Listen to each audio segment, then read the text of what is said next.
This happened the summer that me and my best friend graduated from high school. We went to one of the larger high schools in the Vancouver, Washington area. I won't say the name, but if you're familiar with that area, you'll know what school I'm talking about. We'd been launching model rockets off in the parking lot. It was getting dark.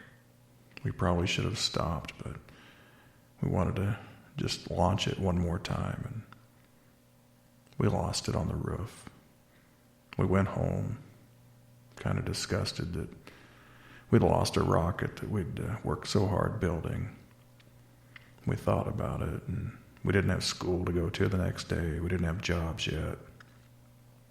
So we thought, hey, let's go back there and see if we can get on the roof and find our rocket. So we went back to the school, and it was about 11:30, 12 o'clock, something like that. There was a man parked in a car in front of the school. We didn't really pay it too much mind. We went around to the wood shop side of the school. There was a large metal structure that was part of the dust collection system, and we climbed on top of that to gain access to the roof. We looked all around on the roof, but we just couldn't find our model rocket. But we did have a really good view of the street, and we noticed that car had moved. The guy was still sitting in there. It was kind of strange. He's just sitting in there in the dark, not doing anything. And he couldn't be waiting for anybody because there was nobody there at the school. And, if he was lost, you'd think he'd have a light on, trying to read a map or something. But he's just sitting there. So we looked around a little while longer and couldn't find our rocket, so we gave up the search. And we climbed down that large metal structure, and we got down in this kind of side parking lot area, and we'd noticed that car had moved again. And this time it was kind of creepy. It's like, what's this guy doing? He's moving around. He's acting all cagey, like he's trying not to be noticed, being in a different place, or something. And we were just about ready to leave. My friend said, I want to take a look in the livestock barn.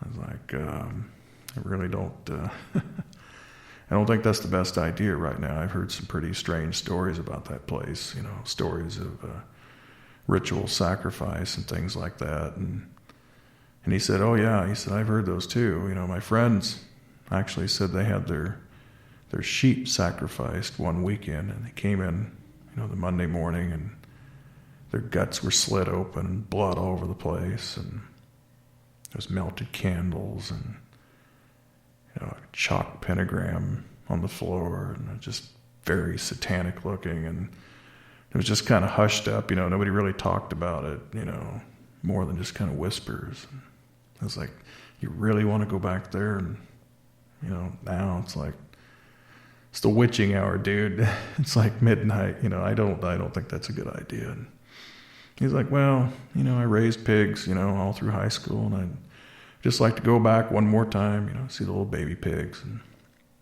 I said, well, okay, but I'm going to stand out here by the fence and keep a lookout. And he said, okay. He said, I won't be long. So it goes through the gate that's in the fence, and there's a long pathway that it leads back to the livestock barn. There's only one way in and one way out. And just after he disappears out of sight, I see two figures walking up the pathway. And I go, must be a night security guard. Was in the barn. Buddy's busted. And they come walking out the gate. They take a left-hand turn, and they walk in the opposite direction from me. I think this is kind of weird, because surely they saw me standing over there, because I wasn't trying to hide. It was in perfect view. And then not long after that, my buddy comes walking out the gate. And he comes over to me, and I said, hey, did you see that? Did you see those people over there come walking out? And he's like, no. And I said, are you sure? Because, right after, you disappeared out of sight, they come walking out. I would swear that you had to have passed them, on the way in as they were coming out. And he said, no, I didn't see anything. And it just, he kind of trailed off like that. And it was at that moment, both our stomachs just had that hit of adrenaline. When you get that fight or flight response, when something is really, really wrong. We jumped over the fence. We ran across the lawn, our hearts pounding, just sweat pouring off of us. And we get to a point where we think we're safe, and we just, it takes a while before we can communicate with each other because we're really shook up. And I was like, what just happened? What's going on? He's like, I don't know. What do you think happened? I said, I don't know, but I'm scared. He said, I'm scared too.